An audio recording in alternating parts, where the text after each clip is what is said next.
I've heard Sean Combs is in fact from people who used to work in this company. So I'm assuming I've not had sex with Sean Combs. I've not spoken to Sean Combs. But based on those sources, I've heard he's in fact. That's why I don't be going to them puppy parties. You from the front and the back at the same time? What are you talking about? Look, if you're into that, I'm fine with it. To each his own. I'm just saying this ain't my mother. I like it. It's uncomfortable. I think I belong in the girls' bathroom. That is going on. Busta Rhymes' alleged trans connection just exploded into public view, and the industry is reeling. For years, whispers followed Busta about his rumored preferences, but now those whispers are turning into headlines. At the center of it all is Toni Newman, a bold and unapologetic former trans escort and longtime industry whistleblower. She's not just speaking out, she's dropping bombs. Her explosive claims come right after 50 Cent stirred the pot by releasing a shocking video clip that's now making the rounds online. And it's not just any footage.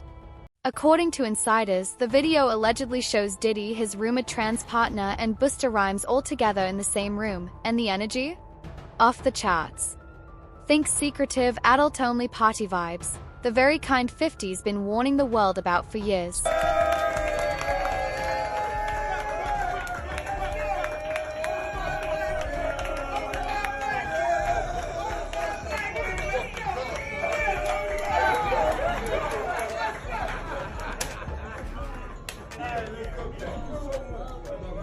Word on the street is 50 Cent's just getting started, and what we've seen so far is only the tip of the iceberg. Insiders claim he's sitting on way more receipts, and what he dropped was just a warning shot. For years, 50's been clowning those Hollywood parties, throwing shade at the fruity vibes and hinting at some wild behind-the-scenes invitations from Diddy. At the time, folks laughed it off. But now? With all the new info surfacing, it's starting to look like those jokes were packing some serious truth between the punchlines. He says things, he doesn't even know what he's saying is like fruity. You know what I'm saying? Like, he says something fabulous and he goes, yo, but me and you, we ain't party. Like, we need to party. What is he talking about? That's the kind of stuff that when people say that to me, I get a little uncomfortable.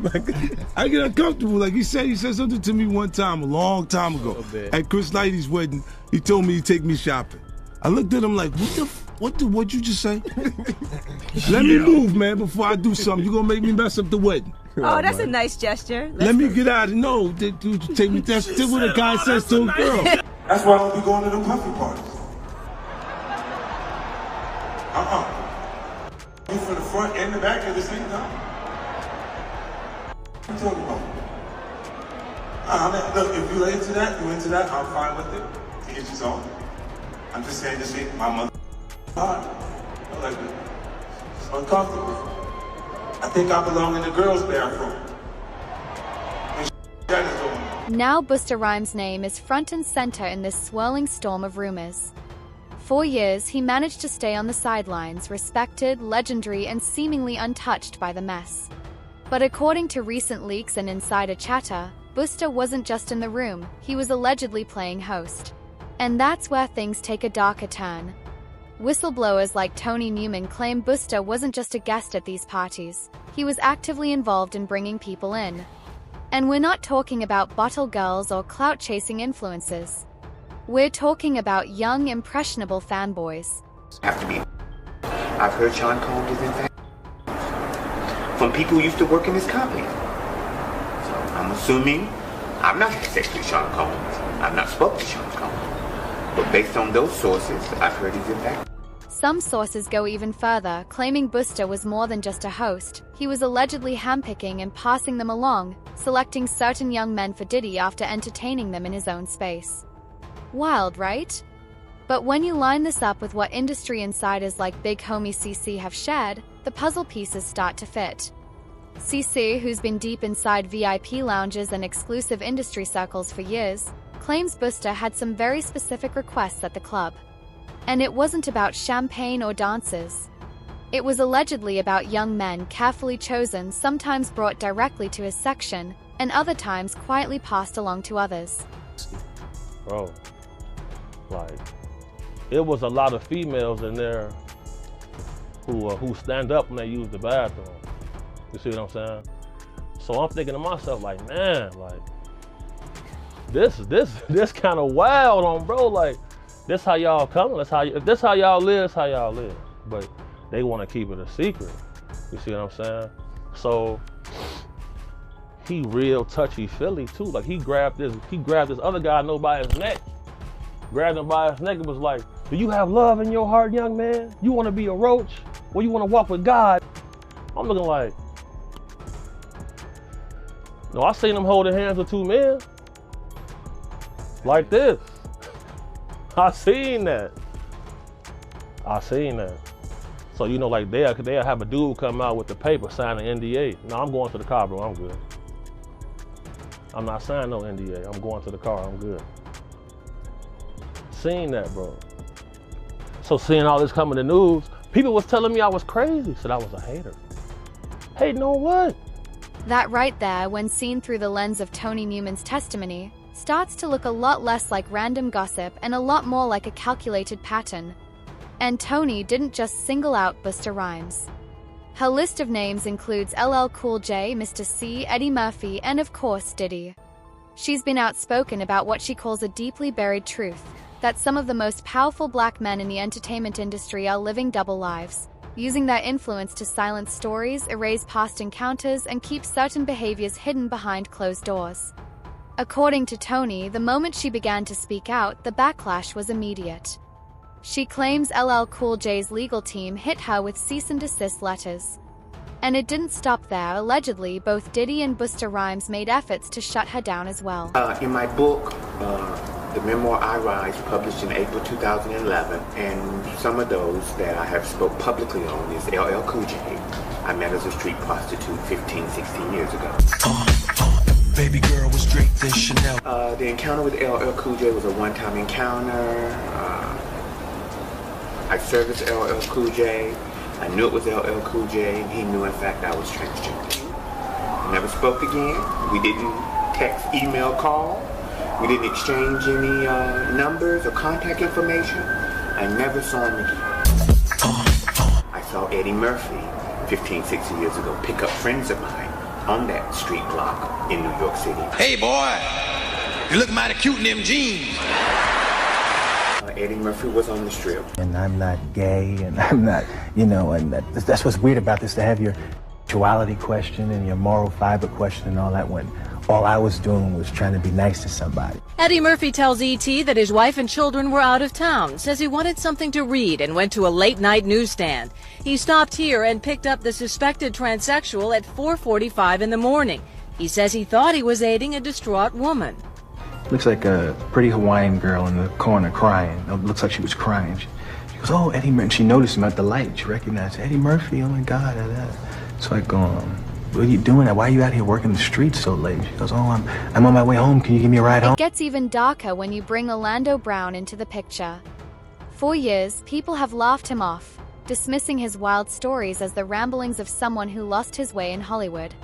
But if you go back and really listen to what he's been saying, a different picture starts to emerge. Orlando has publicly claimed he had a relationship with Busta Rhymes, a statement that was quickly brushed aside as just another meltdown moment. But in light of everything else that's come to light, was it really so far-fetched?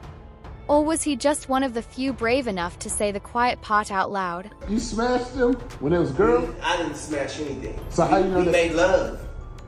We made love. That's Who you made love with? Diddy, Bow Wow, Busta Rhymes. You just told me you seen Busta in the airport too. That motherfucker tried to act like he didn't know you. You smashed Drake? No, I never smashed. Oh, you made love to Drake. But now the conversation online is taking a darker turn.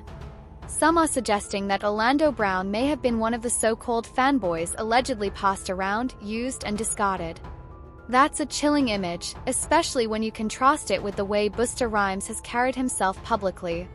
He's known to get borderline aggressive anytime the topic of sexuality comes up. Flashback to 2006, Busta was accused of hurling a homophobic slur at a male fan in a bar.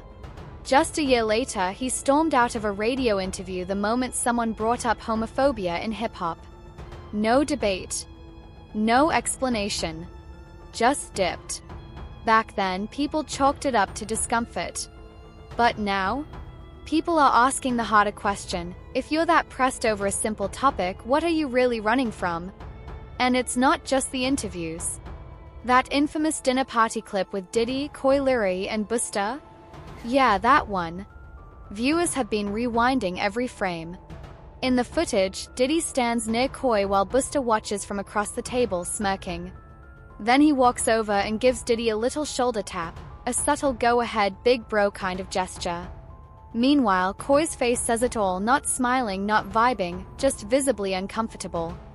The internet ate it up. Then there's the resurfaced clip of Busta with Jeremy, a much younger artist. Busta leans in real close, so close he actually sniffs him at one point. Jeremy looks caught off guard, clearly awkward, trying to laugh it off. At first, people brushed it off as Busta just being goofy. But in the context of these growing allegations, that kind of playfulness doesn't seem so innocent anymore.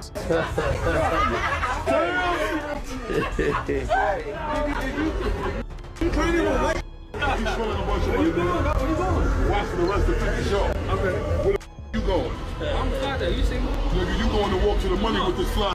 Let's go.